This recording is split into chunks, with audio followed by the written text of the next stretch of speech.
हम बात कर रहे हैं एक ऐसे ट्रक की जिसको पूरे 8,500 किलोमीटर ट्रेवल करना था। लेकिन मसला सिर्फ ये नहीं था कि ट्रक को इतना लंबा सफर कैसे करवाया जाए, बल्कि असल मसला ये था कि इस ट्रक में बर्फ का एक बहुत बड़ा ब्लॉक रखा गया था जिसको अफ्रीका के आग बरसाने वाले सहरा से सही सलामत गुजारना था। यानी जिस सहरा में बर्फ तो क्या लोहा भी नरम पड़ जाता है, उस सहरा में इस ट्रक को पूरे 10 दिन गुजारने थे। लेकिन चैलेंज ये था कि किसी भी हालत में बर्फ पिघलनी थी। नाजरीन, ये बात है 1959 की, जब पूरी दुनिया की अटेंशन एक आइस ब्लॉक ने घेर रखी थी। ये आइस ब्लॉक 3050 केजी वजनी था और इसको दुनिया के एक कोने से दूसरे कोने तक पहुंचाना था, और वो भी बगैर रेफ्रिजरेशन के। यानी इसका स्टार्टिंग पॉइंट था नॉर्वे का शहर मोई राना और इसका एंडिंग पॉइंट था लिब्राविल, जो सेंट्रल अफ्रीका में एक शहर है। लेकिन आखिर ऐसा किया क्यों जा रहा था? इस आइस ब्लॉक को इतना दूर क्यों ले जाया जा रहा था?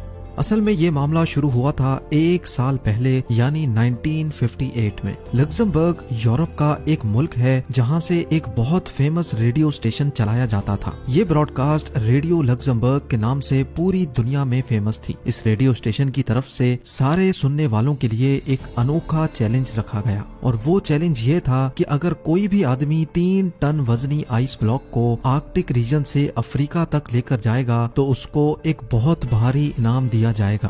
रेडियो लग्जमबर्ग की तरफ से ये डिसाइड किया गया था कि हर किलोग्राम आइस के बदले में 1 लाख फ्रांसिस दिए जाएंगे, जो आज के दौर में $16,000 बनते हैं। हर 1 केजी के $16,000 यानी 3 टन वजनी आइस ब्लॉक के $48 मिलियन बनते हैं, जो वाकई एक बहुत बड़ी रकम है।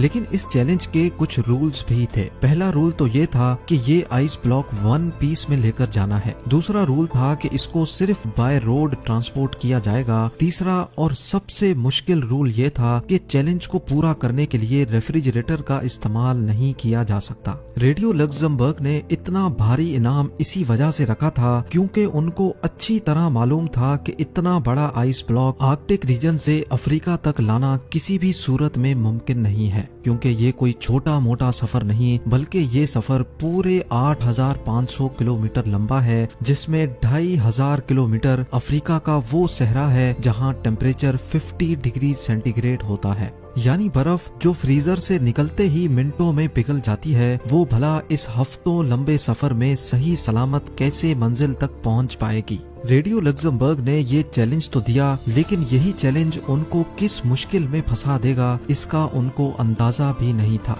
ये चैलेंज रेडियो पर ब्रॉडकास्ट होने के कई महीनों तक किसी ने भी आगे बढ़ने की हिम्मत नहीं की। लेकिन फिर बर्गर नाटवीक नामी एक शख्स ने ऐलान किया कि वो ये चैलेंज कबूल करने को तैयार है। बर्गर नाटवीक, जो कि नॉर्वे में एक इंसुलेशन कंपनी ग्लास फॉर्ट का मैनेजिंग डायरेक्टर था, उसका मानना था कि उसकी कंपनी जो इंसुलेशन मटेरियल बनाती है उसको इस्तेमाल करके ये चैलेंज आसानी से पूरा किया जा सकता है। अगर बर्गर नाटवीक ये चैलेंज पूरा करने में कामयाब हो गया तो वो अपनी कंपनी ग्लास फॉर्ट और उसके एम्प्लॉयज के लिए काफी सारी दौलत इकट्ठी कर सकेगा। पूरी दुनिया में ये बात फैल चुकी थी कि एक शख्स ने रेडियो लग्जमबर्ग का आइस ब्लॉक चैलेंज कबूल कर लिया है। इस काम को अंजाम देने के लिए नाटवीक ने एक टीम बनाई और चैलेंज को पूरा करने के लिए काम शुरू कर दिया, जिसकी वजह से कई न्यूज़पेपर की हेडलाइंस में नाटवीक के चर्चे होने लगे।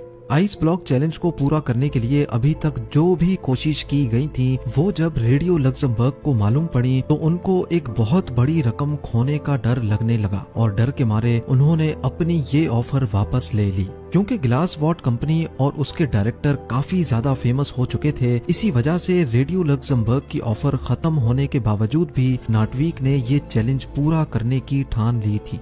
उनका मानना था कि अगर उनको पैसे ना भी मिले तब भी वो ये चैलेंज पूरा करेंगे, क्योंकि इसकी वजह से इनकी कंपनी की पब्लिसिटी में इजाफा होगा। ये चैलेंज अब स्टार्ट करने का वक्त आ चुका था। ये फैसला हो चुका था कि आइस ब्लॉक को नॉर्वे के शहर मोई राना से ऑल द वे अफ्रीका में गैबोन के शहर लिब्राविल तक भेजा जाएगा। आइस ब्लॉक को Denmark, Netherlands, Belgium, France, Spain और मोरक्को के बाद अल्जीरिया के सहरा से गुजारकर गैबोन तक लाया जाएगा। नेटवीक की टीम में एक इंजीनियर, 4 ड्राइवर्स, 1 ट्रक मैकेनिक और 2 कैमरामैन भी शामिल थे। उन्होंने 3 टन वजनी आइस ब्लॉक को ग्लेशियर से काटने का फैसला किया, लेकिन इतना बड़ा आइस ब्लॉक एक ही साथ उठाना काफी मुश्किल था। इसीलिए 200 केजी के ब्लॉक्स को काट काट कर हेलीकॉप्टर के जरिए नीचे भेजा गया। नटवीक और उनकी मेहनत को काफी ज्यादा मीडिया अटेंशन भी मिल रही थी और इसी वजह से कई कंपनीज ने नटवीक के इस चैलेंज को पूरा करने के लिए उनको स्पॉन्सर करना शुरू कर दिया। शेल ने फ्यूल का जिम्मा उठाया और स्केनिया ने उनको ट्रक दिया जिसमें ये आइस ब्लॉक रखा जाना था। 200 केजी के ब्लॉक्स को ग्लेशियर से नीचे लाकर दोबारा से फ्रीज किया गया और 3050 केजी का एक सिंगल ब्लॉक बनाया गया। ये ब्लॉक एक खास कंटेनर में डालकर ट्रक में लोड किया गया, जिसकी साइडों पर एक खास ग्लास वूल से उसकी इंसुलेशन की गई। अच्छी तरह इंसुलेशन करने के बाद 22 फरवरी 1959 को आखिरकार ये अनोखा सफर शुरू हो गया। शुरुआत का सफर तो काफी ज्यादा आसान था क्योंकि इन इलाकों में मौसम भी काफी खुशगवार था और रोड्स भी ठीक ठाक थे। क्योंकि ये न्यूज पूरी दुनिया में फैल चुकी थी, इसी वजह से ये ट्रक और उसका क्रू जिस भी बड़े शहर से गुजरते थे, वहाँ के लोग उनका इस्तकबाल करते और नारे लगाकर उनका हौसला बढ़ाते थे। जैसे जैसे उनका सफर बढ़ता जा रहा था, उनकी पब्लिसिटी में मजीद इजाफा होता जा रहा था। जब ये ट्रक पेरिस से गुजर रहा था तो उनको वहाँ की पुलिस ने भीड़ वाले इलाकों से गुजारने के लिए खास प्रोटोकॉल भी दिया। यहाँ तक के पेरिस के मेयर ने क्रू की दावत भी की थी। इस सफर को एक हफ्ता गुजर चुका था। माँ से पहुँचने पर ट्रक को क्रेन की मदद से एक शिप पर रखा गया क्योंकि अब उनको समंदर का एक बहुत बड़ा हिस्सा पार करना था। समंदर के दूसरे हिस्से पहुँचने पर कंडीशंस बिल्कुल ही अलग हो चुकी थी। ट्रक अब अफ्रीका की जमीन पर आ चुका था जहां दिन के टाइम पर गर्मी इंतहाई शदीद थी।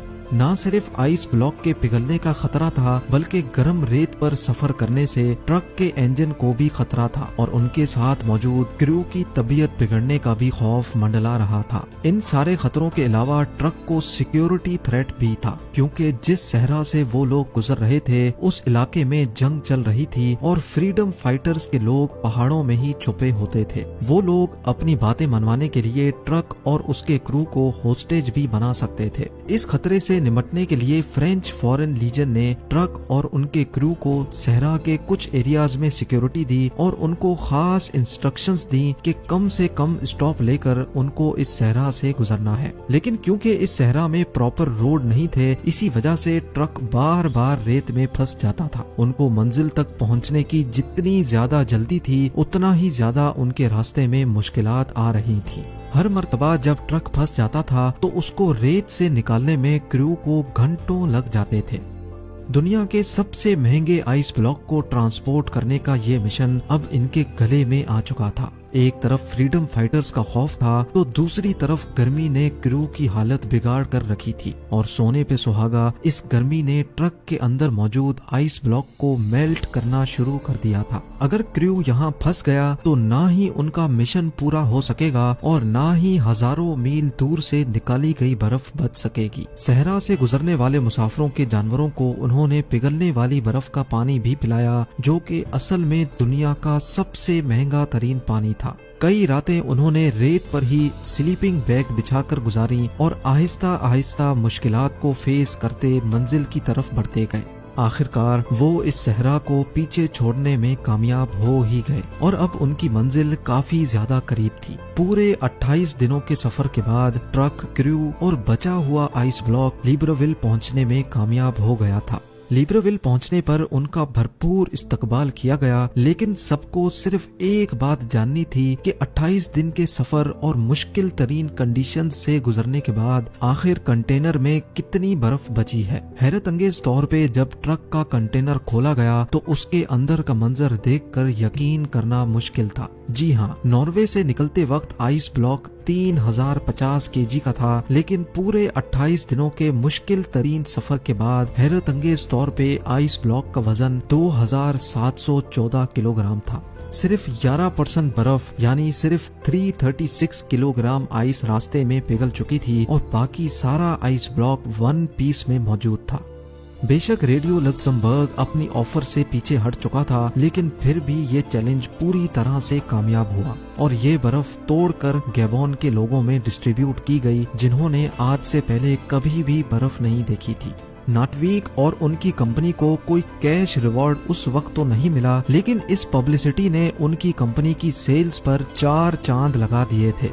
ग्लास वॉट आज भी ग्लावा के नाम से इंसुलेशन मटेरियल बनाती है और 1959 के बाद से इनकी पॉपुलैरिटी में मजीद इजाफा ही हो